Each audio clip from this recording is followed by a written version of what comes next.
જય શ્રી રામ। હાલ અત્યારે ચૈત્ર મહિનાની નવરાત્રિ ચાલુ છે અને આપણી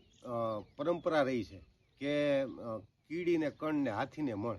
એટલે કીડીને કણ માટે આ શ્રીફળ અમે બનાવ્યા છે 5100, જેમાં ઘી 5 પ્રકારના લોટ એને શેકી આમાં તલ નાખ્યા છે, સિંગદાણાનો ભૂકો નાખ્યો છે, ટોપરા પાવડર નાખ્યો છે અને એવી રીતે અમે આ શ્રીફળને ભર્યા છે અને ભરી અને 5100 નંગ ભર્યા છે। અને આપણી જે પરંપરા રહી છે એ બધાને ખ્યાલ આવે અને ખરેખર નાના જીવથી લઈ અને મોટા જીવ સુધી બધાની જીવ માત્રની સેવા થાય, એટલે આપણે નાના જીવથી શરૂઆત કરીએ છીએ। તો અમે આ જે ભર્યા છે એ અંદાજે છે ને ટૂંકમાં હજારોની સંખ્યામાં આમાં કીડીનું ભોજન મળી રહે છે અને ચૈત્ર મહિના દરમિયાન કીડી જેવા નાના જીવો છે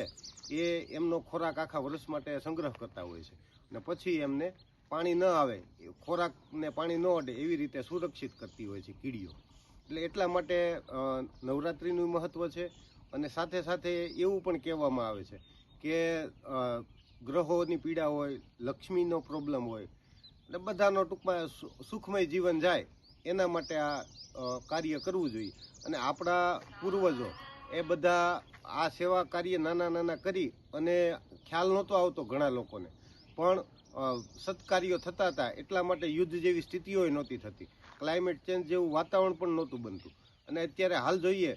તો આ બધી જ વસ્તુઓ આ નાની એવી પહેલ છે। એટલે બધાએ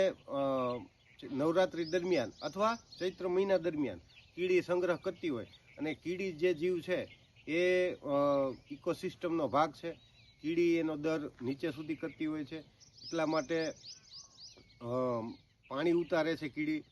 અને ખોરાક એનો સંગ્રહ થાય એટલે એ અંદર સુધી ડીપ સુધી જાય અને ચોમાસામાં જ્યારે વરસાદ આવે ત્યારે જમીનમાં પાણી ઉતરતું હોય છે અને